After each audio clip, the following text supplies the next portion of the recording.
Bonjour Céline. Bonjour Thomas.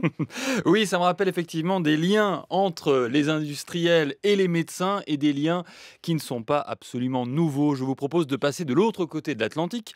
Au début des années 50, une publicité pour des cigarettes dont je ne citerai pas la marque, mais vous allez l'entendre, les médecins sont de très bons conseils.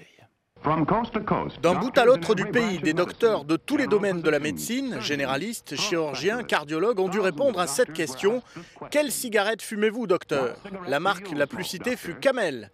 Oui, selon cette enquête nationale, les docteurs fument des Camel plus que n'importe quelle autre cigarette. Jugez de la douceur des Camel par vous-même.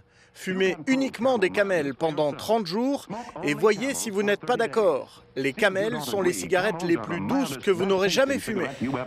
C'est énorme. Ah, c'est pas mal, hein. Alors ça avait commencé avant, hein.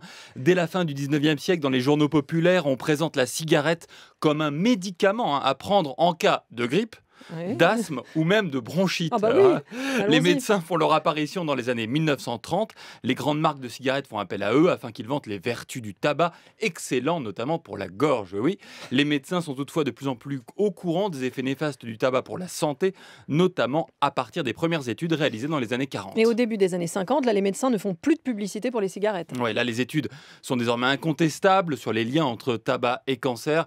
Et à partir de ces années-là, il devient vraiment impossible, hein, pour un médecin de faire une publicité pour la cigarette.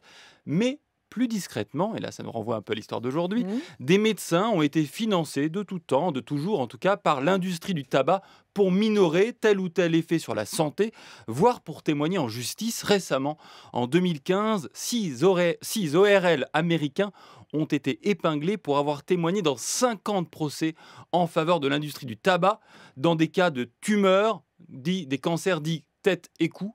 Un médecin a avoué avoir reçu 100 000 $ pour un seul procès, tandis qu'un autre a reconnu avoir lu in extenso devant la cour une déposition écrite par les avocats d'un fabricant de cigarettes. Non, on ne peut pas dire là qu'il n'y a pas de conflit d'intérêts. Oui, Merci c'est moins qu'on puisse et dire. à demain Thomas Negaroff.